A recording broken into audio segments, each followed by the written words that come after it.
क्या हुआ? जब अयोध्या में प्रकट हुआ साक्षात पुष्पक विमान, राम मंदिर में काम कर रहे मजदूरों ने जब यह नजारा देखा तो सभी के पैरों तले जमीन खिसक गई। 22 जनवरी, प्राण प्रतिष्ठा से पूर्व अयोध्या में इतने बड़े चमत्कार का होना सभी को आश्चर्य में डाल रहा है। कुछ लोगों ने इसके साक्षात दर्शन किए हैं, जिन्होंने अपनी आंखों देखी जो बताएं, उसे सुनकर आपकी भी रोंगटे खड़े हो जाएंगे। आगे बढ़ने से पहले अगर आप एक सच्चे सनातनी हैं, प्रभु श्री राम को अपना आराध्य मानते हैं, तो इस वीडियो को लाइक करके कमेंट बॉक्स में जय श्री राम जरूर लिखें। दोस्तों, 22 जनवरी 2024 को रामलला अयोध्या के नए भव्य मंदिर में विराजमान होंगे। इस शुभ कार्यक्रम के लिए पूरे देश में निमंत्रण बांटा जा रहा है। शहर से लेकर गांव तक, घर घर अक्षत वितरण में बच्चों से लेकर बड़े तक सहयोग कर रहे हैं। यहां तक कि महिलाएं भी घर घर जाकर अक्षत और श्री राम की अयोध्या की फोटो वितरण कर रही हैं। अयोध्या में राम मंदिर में भगवान रामलल्ला की प्राण प्रतिष्ठा कार्यक्रम की तैयारियां तेजी से की जा रही हैं।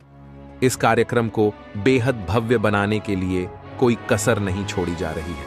इस बीच राम मंदिर निर्माण का कार्य भी तेजी से किया जा रहा है। मंदिर निर्माण में जो लक्ष्य लिया गया था, उसमें लगभग 80% कार्य हो चुका है।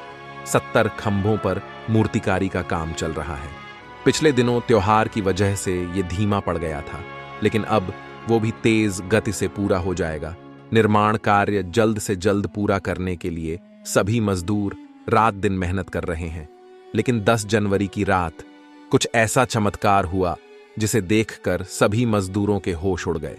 जब रात्रि के समय सब मजदूर अपना काम निपटाकर तंबू में सो रहे थे, उसी समय अचानक से उन्हें वहां कुछ हलचल महसूस हुई। सुरेश नाम के एक मजदूर ने जब तंबू से बाहर झांक कर देखा तो उसे राम मंदिर के परिसर कुछ अजीब सी पीली चमकती हुई चीज दिखाई दी। उसने अपने साथियों को जगाना चाहा, लेकिन कोई भी उसके साथ नहीं आया।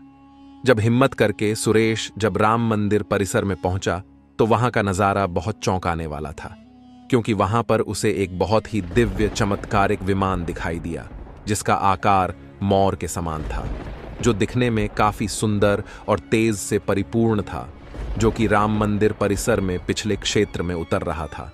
लेकिन उस विमान को नियंत्रित कौन कर रहा था, यह समझ नहीं आ रहा था, क्योंकि उस विमान में इतना तेज था कि सामान्य आंखों से नहीं देखा जा सकता था। लेकिन समझ में कुछ ऐसा आ रहा था मानो स्वयं साक्षात भगवान राम पुष्पक विमान के माध्यम से अयोध्या में उतर रहे हों। सुरेश ने यह चमत्कार अपनी आंखों से देखा, लेकिन अचानक से ही वह बेहोश हो गया, क्योंकि वो उसके तेज को सहन नहीं कर पा रहा था। सुरेश जब सुबह उठा तो वो उसी स्थान पर मौजूद था और उसके साथ ही मंदिर निर्माण कार्य पूरा करने के लिए जा रहे थे। उसने सभी को रोककर रात्रि की सच्चाई बताई, लेकिन सभी उसकी हंसी उड़ा रहे थे। लेकिन सुरेश मन ही मन समझ चुका था कि प्रभु श्री राम अयोध्या आ चुके हैं। यह उसके लिए सौभाग्य था कि उसे इतना सुंदर दृश्य देखने को मिला, जहां शायद उसने साक्षात पुष्पक विमान के दर्शन किए थे, यानी कि प्राण प्रतिष्ठा से पहले अयोध्या प्रकट हुआ साक्षात पुष्पक विमान। दोस्तों, देश के अलग अलग हिस्सों में कई बार अजीब सी आकृति के विमान देखे गए हैं, जिनका संबंध कई बार तो एलियन के साथ जोड़कर भी देखा जाता है। यानी कि अयोध्या में उस रात्रि को मोर की आकृति का विमान देखना वास्तव में प्रभु श्री राम का ही कोई संदेश हो सकता है।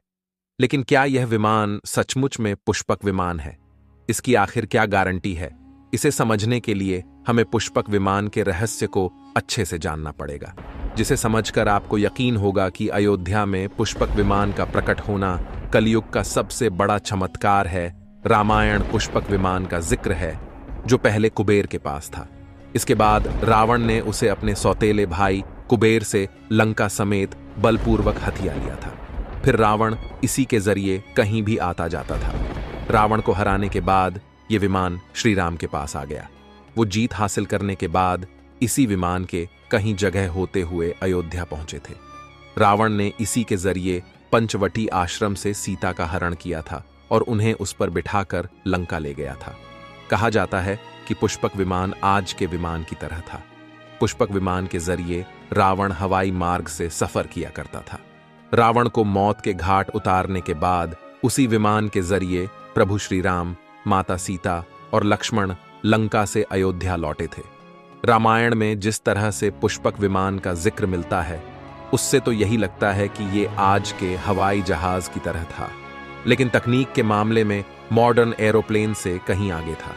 रामायण के सुंदरकांड के 7वें अध्याय में पुष्पक विमान के बारे में जानकारी मिलती है। पुष्पक विमान की आकृति मोर की तरह थी। ये अग्नि और वायु ऊर्जा से उड़ान भरता था। इसकी तकनीक इतनी उत्कृष्ट थी कि इसका आकार छोटा और बड़ा किया जा सकता था। कहा जाता है कि रावण अपनी पूरी सेना को साथ लेकर इस विमान से उड़ान भर सकता था। पुष्पक विमान अपने चालक की इच्छा के अनुसार गति पकड़ता था। ये मन की गति से उड़ान भर सकता था। विमान में बैठने के लिए कई आसन बने थे। पौराणिक कथाओं के मुताबिक युद्ध के बाद भगवान श्री राम ने विमान का पूजन कर ये दिव्य विमान वापस कुबेर को सौंप दिया। कुबेर ने पुष्पक विमान को भेंट स्वरूप प्रभु श्री राम को दे दिया, जिसके बाद इसी पुष्पक विमान से प्रभु श्री राम, माता सीता और लक्ष्मण अयोध्या पहुंचे।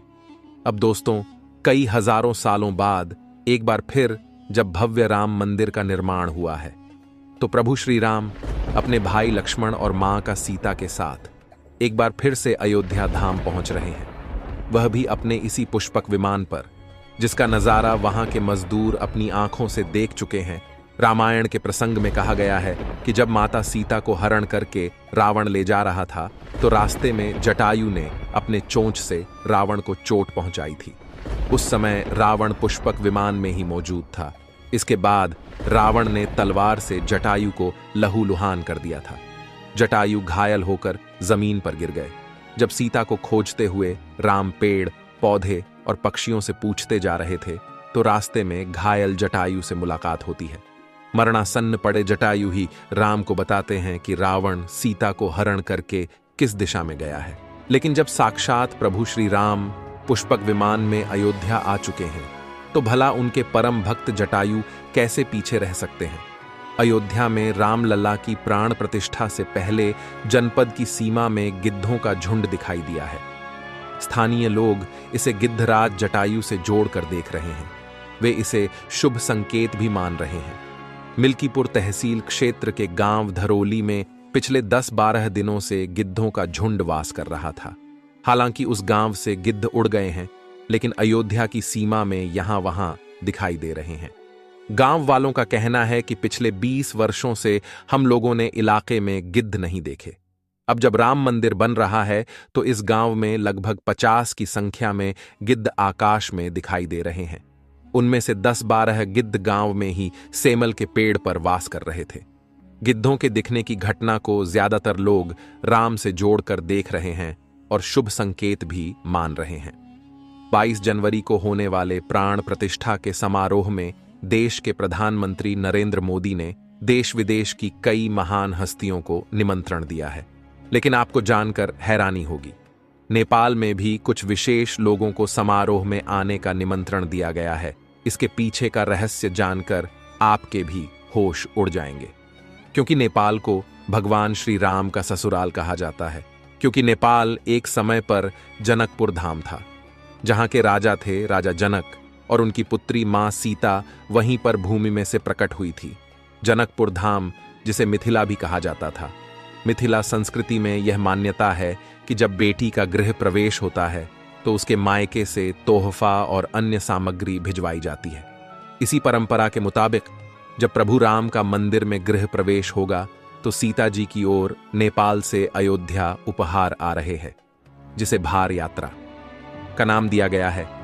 राम मंदिर की प्राण प्रतिष्ठा के लिए भगवान राम के ससुराल नेपाल के जनकपुर से कपड़े, फल और मेवा के साथ साथ उपहारों से सजे 1100 थाल आने वाले हैं।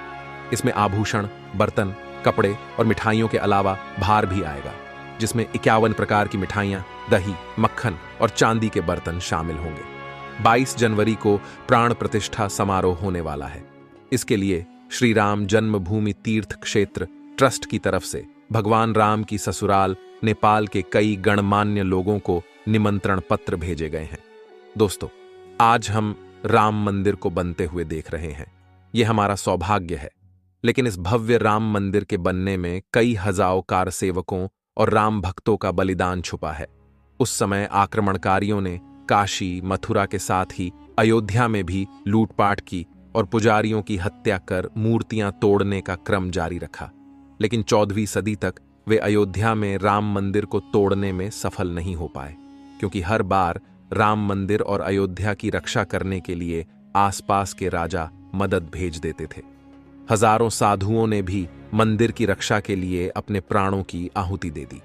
विभिन्न आक्रमणों को झेलते हुए श्री राम की जन्मभूमि पर बना भव्य मंदिर 14वीं शताब्दी तक बचा रहा। कहते हैं कि सिकंदर लोदी के शासनकाल के दौरान यहां भव्य मंदिर मौजूद था। 14वीं शताब्दी में हिंदुस्तान पर मुगलों का अधिकार हो गया और उसके बाद ही राम जन्मभूमि एवं अयोध्या को नष्ट करने के लिए कई अभियान चलाए गए। 1527-28 में इस भव्य मंदिर को तोड़ दिया गया और उसकी जगह बाबरी ढांचा खड़ा किया गया। कहते हैं कि मुगल साम्राज्य के संस्थापक बाबर के एक सेनापति ने बिहार अभियान के समय अयोध्या में श्री राम के जन्म स्थान पर स्थित प्राचीन और भव्य मंदिर को तोड़कर एक मस्जिद बनवाई थी। 19 जनवरी 1885 को हिंदू महंत रघुबीर दास ने पहली बार इस मामले को फैजाबाद के न्यायाधीश पम हरिकिशन के सामने रखा था। इस मामले में कहा गया था कि मस्जिद की जगह पर मंदिर बनवाना चाहिए, क्योंकि वह स्थान प्रभु श्री राम का जन्म स्थान है। वर्ष 1947 में भारत सरकार ने मुसलमानों को विवादित स्थल से दूर रहने के आदेश दिए और मस्जिद के मुख्य द्वार पर ताला लगा दिया गया, जबकि हिंदू श्रद्धालुओं को एक अलग जगह से प्रवेश दिया जाता रहा। लेकिन सन 1979 में एक ऐसा चमत्कार हुआ जिसे देखकर मुसलमानों की भी आंखें खुल गईं। यह रामलल्ला का बहुत बड़ा चमत्कार था कि मस्जिद के अंदर से अचानक ही रामलल्ला की मूर्ति प्रकट हो गई। कुछ कट्टरपंथियों का कहना था कि कुछ हिंदू दलों ने रात्रि के समय चुपके से यहां पर मूर्तियां रखी है। 1939 में भगवान राम की मूर्तियां मस्जिद में पाई गईं। मुसलमानों ने इस पर विरोध व्यक्त किया और दोनों पक्षों ने अदालत में मुकदमा दायर कर दिया। सरकार ने इस स्थल को विवादित घोषित करके ताला लगा दिया। 30 अक्टूबर 1990 को हजारों राम भक्तों ने मुख्यमंत्री मुलायम सिंह यादव द्वारा खड़ी की गईं अनेक बाधाओं को पार कर अयोध्या में प्रवेश किया और विवादित ढांचे के ऊपर भगवा ध्वज फहरा दिया। लेकिन 2 नवंबर 1990 को मुलायम सिंह यादव ने कार सेवकों पर गोली चलाने का आदेश दिया, जिसमें सैकड़ों राम भक्तों ने अपने जीवन की आहुतियां दी। सरयू तट राम भक्तों की लाशों से भर गया था। इस नृशंस हत्याकांड के बाद अप्रैल 1991 को उत्तर प्रदेश के तत्कालीन मुख्यमंत्री मुलायम सिंह यादव को इस्तीफा देना पड़ा। उस समय कोठारी बंधुओं के बलिदान की चर्चा खूब रही।